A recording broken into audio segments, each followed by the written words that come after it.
देखते हैं मूल्यांकन की प्रविधियों। मूल्यांकन की प्रविधियों का वर्गीकरण करें तो हम देखेंगे कि दो प्रकार के मूल्यांकन प्रविधियां मुख्य रूप से हैं। कौन कौन सी हैं? एक परिमाणात्मक परीक्षाएं या प्रविधियां और दूसरा है गुणात्मक परीक्षाएं या प्रविधियां। विद्यालयों में प्रयोग की जाने वाली प्रविधियों को मुख्य रूप से दो भागों में बांटा जाता है, इसी को दूसरे शब्दों में कहें तो, और वो इस प्रकार है। परिमाणात्मक माने जिसमें परिमाण माने मात्रा तय हो, वैसी परीक्षाएं, वैसी प्रविधि। ठीक, ए इसको ए कहा गया है, और बी में गुणात्मक प्रविधियां या परीक्षाएं।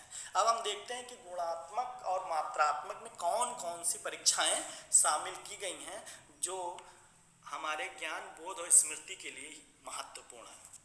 तो परिमाणात्मक पहले देखते हैं। परिमाणात्मक में हमारी क्या होती है?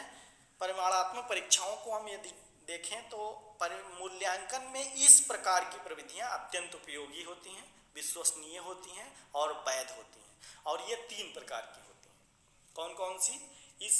पहला है मौखिक। इसमें मौखिक प्रश्न होते हैं, वाद विवाद होता है, प्रतियोगिता और नाटक आदि का प्रयोग किया जाता है, और जिससे मौखिक रूप से उसका अंकन किया जाता है, क्योंकि ये परिमाणात्मक है। दूसरा है लिखित परीक्षा। ऐसी परीक्षाएं जिनका उत्तर विद्यार्थी लिख कर देता है। ये दो प्रकार की होती हैं, एक वस्तुनिष्ठ और दूसरा निबंधात्मक। वस्तुनिष्ठ में क्या होता है कि आत्मनिष्ठता का अभाव रहता है, और निबंधात्मक में आत्मनिष्ठता की भरमार रहती है, ऐसा कह सकते हैं। प्रयोगात्मक परीक्षाएं। प्रयोगात्मक परीक्षाएं इस प्रकार की परीक्षा में छात्रों को कोई निर्धारित कार्य पूरा करना होता है।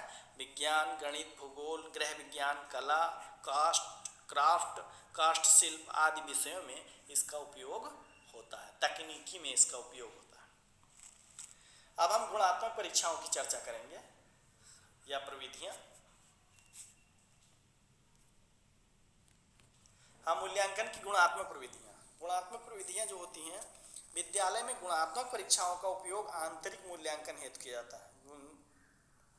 यह सामान्यतः 5 प्रकार की होती है, यानी इसके 5 रूप हैं। 5 तरीके से हम गुणात्मक मूल्यांकन एक छात्र का, विद्यार्थी का, बालक का, प्रशिक्षु का कर सकते हैं। जिसमें पहला है संचयी आलेख। संचयी आलेख क्या होता है? विद्यालय में प्रत्येक छात्र के संबंध में सूचनाओं को क्रमबद्ध रूप से व्यवस्थित कर लिया जाता है। इसमें शैक्षिक प्रगति, मासिक परीक्षा फल, उपस्थिति, योग्यता तथा अन्य क्रियाओं का आलेख प्रस्तुत होता है या शामिल किया जाता है। छात्र की प्रगति तथा कमजोरियों को जानने के लिए अभिभावक, शिक्षकों तथा प्रधानाचार्य हेतु यह अभिलेख प्राप्त करता है, और जो अत्यंत उपयोगी होता है। यानी कि जो आपकी अटेंडेंस है, जो आप का परीक्षा फल है, जो मासिक टेस्ट है, जो शैक्षिक रूप से आपने क्रियाकलाप, एक्टिविटी आदि में भाग लिया है, ये सब अभिलेख जो होते हैं, जब छुट्टी लिया है, जब जो भी डेटा आपने दिया है या जो भी कार्य व्यवहार में आप लाए हैं, उसको हमने इकट्ठा करके रखा है। और इकट्ठा करने के बाद जब उसका हम मूल्यांकन करते हैं तो हम पाते हैं कि आप कितने भगेड़ू हैं, आप कितने पंक्चुअल हैं, आप कितने परीक्षा में किस प्रकार से कितने अंकों तक गए हैं, शीर्ष स्तर पर कब रहे, कब क्या है। ये संचयी आलेख है जो आपके सारी गुणता को प्रकट कर देता है। दूसरा है एनेक्डोटल आलेख। ये होता है, इसमें बालकों के व्यवहार से संबंधित महत्वपूर्ण घटनाओं, कार्यों का वर्णन किया जाता है। इन कार्यों का तथा घटनाओं का रिकॉर्ड सही रूप से तैयार कर लिया जाता है। इसमें निरीक्षण करने वाले छात्र की रुचियों, झुकावों को उत्पन्न करने वाले घटकों का भी उल्लेख किया जाता है, जिसके आधार पर छात्रों का सामान्यीकरण किया जा सकता है और उसे निर्देशन दिया जा सकता है। इस प्रकार से यह गुणात्मक मूल्यांकन के लिए प्रविधि के रूप में प्रयोग किया जा सकता है। अगला है निरीक्षण, ऑब्जर्वेशन जिसको कहते हैं। इसका प्रयोग छोटे बालकों के मूल्यांकन के लिए किया जाता है, क्योंकि माना जाता है कि छोटे बालकों की अन्य कोई परीक्षा नहीं कराई जा सकती और बच्चों के व्यवहार में वास्तविकता होती है, जिसके निरीक्षण द्वारा उसका मूल्यांकन गुणात्मक रूप से किया जा सकता है।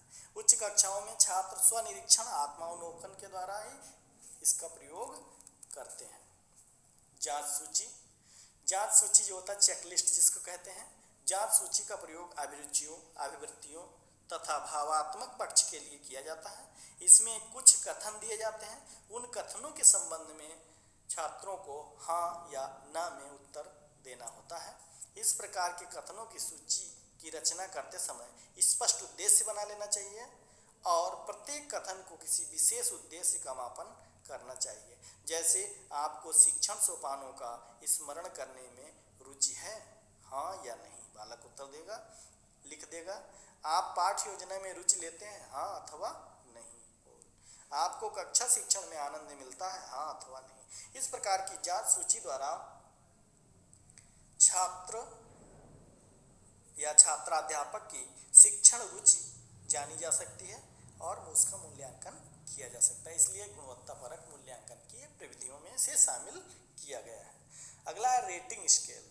इसमें कुछ कथन दिए जाते हैं, उसका 3,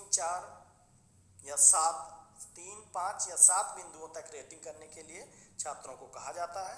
इसका उपयोग उच्च कक्षाओं में किया जाता है क्योंकि छोटी आयु के बालकों में निर्णय शक्ति अल्पतम या नहीं के बराबर होती है। रेटिंग मापनी के कथन स्पष्ट तथा विशेष व्यवहारों से संबंधित होना चाहिए, ये बात हमें